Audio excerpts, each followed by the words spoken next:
leaders from more than 90 countries and regions have gathered in Dalian for this 17th annual meeting of the New Champions, also known as the Summer Davos Forum. Against the backdrop of global economic uncertainty and transformation, how can innovation become a driving force for economic growth, competitiveness, and sustainable development? As the world searches for new engines of development, what role can China play in fostering innovation, openness, and international cooperation? And how can growth create opportunities for future generations while supporting a greener and more resilient economy? Also joining me in this part is Cornelia Meyer, macroeconomist and founder and CEO of Meyer Resources. Welcome to the show.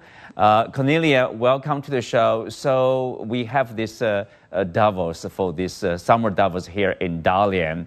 Tell us, what's the focus and what's the major issue facing today's world economically? Well, good morning. Good morning to you, good afternoon to you, and thank you so much for having me. Well, the focus is very much, as you said, is on technology. And the World Economic Forum has come out with a big report on the 10 technologies that we should focus on. And they focus on healthcare, they focus on energy, they focus on things like cybersecurity. So that's clearly an issue, or that's clearly something to be discussed. But then there is obviously also one has to look at where we are in the world. I think on day 2, there is a big session on Iran and where the closure of the Strait of Hormuz is getting us. And that is really important because when I look at it, 82% of the oil and oil products and LNG out of Hormuz go to the east, go to China, Japan, Taiwan, Southeast Asia. So clearly that will be there, and the trade issues will be there, and obviously we will be talking rare earths and things like that. Mm-hmm. Well, the theme of this year's Davos Forum is, quote, innovating at scale. Innovating at scale. Tell us, what's it about in layman's language, innovation at scale? Well, when we see this whole big push for AI, I mean, how are you going to implement it and how are you going to innovate, in the companies at scale? And one of the things that I was very pleased to see, they also have a session on powering AI. So in other words, no energy, no AI. And I think that's something that's very important. We tend to look at all of this innovation and say, oh, AI, especially numeric AI, what it will do in healthcare, for developing new medications, what it will do in education and anywhere. But if we don't have the power, it's a big user of power. If we don't have the electricity, if we don't have the energy to power it, we're going nowhere. Right. Well, we also have John Ross on the phone. John, the innovation at the scale, we have breakthroughs in artificial intelligence, clean energy, and advanced manufacturing. They are emerging at an unprecedented pace. Yet, tech advance do not automatically translate into productivity gains, industrial upgrading, or sustained economic growth. So what's the challenge? What's the problem here? Well, what's involved is a misunderstanding of the way that innovation leads to growth. If you simply have an idea, it doesn't really alter the economy very much. It is when the innovation is embodied normally in fixed investment. You can see this very clearly in the US. In the early 1980s, when the personal computer was introduced, there was no gain in productivity for quite a lot of years. There was a famous statement by Robert Solow, who is a famous economist, saying you can see the productivity gain everywhere except, you can see the economic gain everywhere except in the productivity figures. But from about 1986, 87, right through to the crash of the dot-com boom, you've got a wave of fixed investment in the US, in the internet, in routers, in ICT equipment, etc. And then productivity went up very fast. So it's also the case in China. The reason China has been able to make such gains in things like EVs, renewable energy, development of AI, is because it's got a very high level of investment. Approximately $2 is invested in China for every $1 invested in the US. Therefore, it transforms a product, an innovation into a product very rapidly. But firstly, that goes more slowly in the US. And secondly, it takes a bit of time to build it up. So it's a misunderstanding. Innovation is not just having an idea, nor is it even just having better management. It's got to be turned into machineries, routers, data centers, and things of this type. Okay, John, many experts argue that the key challenge today is not the lack of new technologies, but the slow pace at which existing technologies are adopted and integrated into the real economy. Is that the case, and why?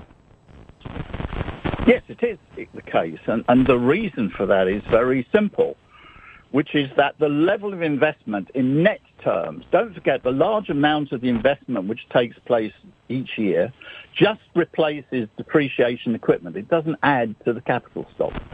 It's only investment which is over and above the depreciation which adds to the capital stock. And if you look at the United States, that's fallen by half, more than half, since the mid-1960s. So if you take 1940s, 50s, 60s, the US was able to turn innovation into technology into products very rapidly. Now it can't because its level of investment in net terms is much lower. Therefore, you have the problem of a lag between the invention of an idea, an innovation, and its actual beginning to transform the real economy, which, as to say, this doesn't come from ideas, it comes from management changes and also fixed investment. Right. David, if you look at China, of course, John mentioned a little bit there. How do you see the strongest growth potential in the Chinese economy in the years ahead? John's analysis is fascinating. I think the thing we see here is the application of technology is something which the Chinese government seem to have been considering for some time. So rather than the shock of change with new technology, they've already automated huge parts of industry. We deal in a range of sectors, from the management of fruit and pack houses to robotics in making household appliances. And you see a growth over many years of smart manufacturing, automation and robotics. And these are being applied in China because there is investment for it. The ecosystem of innovation, whether it's adopted or created here domestically, followed by investment within an economy where the government is to some degree an agent for its application. This is one of the strengths of China. But there are weaknesses too, because of the rapid application of technology in some sectors. There is massive overcapacity. We're seeing it in electric vehicles globally. Recently, we've been involved in water filtration businesses in China. Many are state-owned. There's probably 200 of the top ones. They're not better than anyone else, but they're as good as anyone. They're a lot cheaper. They can't bid for projects in China. There are so many of them all coming for the same projects. No one has a margin. They're very hungry to find international markets. So China's struggling even with a situation that is in pretty good terms and putting them into a pretty strong position globally. But there's a downside as well. So technology is a mixed bag, and there's a struggle within China to get a balance. But I think at the moment, things seem to be, when you look at employment and unemployment, there is a reasonable balance so far. Cornelia, if you look at artificial intelligence, which has become one of the defining themes of global economic discussions, at the same time, it's also controversial, isn't it? You have AI breakthroughs sometimes. Probably you have this jobless growth or even growth at the expense of jobs. And people have mixed feelings toward this progress, toward these breakthroughs. Yeah, you're right. But I think when I look at China, I think you have enough sort of state involvement in how this gets deployed. So it does get deployed. You are right. Also in China, when I look at the employment numbers, I see especially amongst the young generation, I see quite big unemployment. That is something that we will have to live with. But AI will change the way in which we do business, not just in China, not just in the US, but anywhere else. But remember when computing became very good, people said we don't need paper anymore. Well, we probably use more paper than we ever used before. There will be ways of adapting, and there will be new jobs coming up, and we will need to become very, very nimble in terms of how we do our jobs. Cornelia, which sectors, if you look at beyond AI, which sectors are most likely to generate the next wave of employment growth? Well, if I look at innovation, I mean, AI will be in all of these sectors, right? AI will be in energy. Energy will be a big one, especially when I look at the green energy rollout in China, and manufacturing. But AI is also in manufacturing. If I look at innovation, I think that the World Economic Forum got something right when they said, look, let's look at energy, let's look at healthcare, and let's look at manufacturing. Well, yes, AI is everywhere. With that, we come to the end of today's discussion. Many thanks to our guests. You can also watch us on the CGTN app on YouTube. I'm Xu Qianzhuo. Thanks for being with us. See you next time.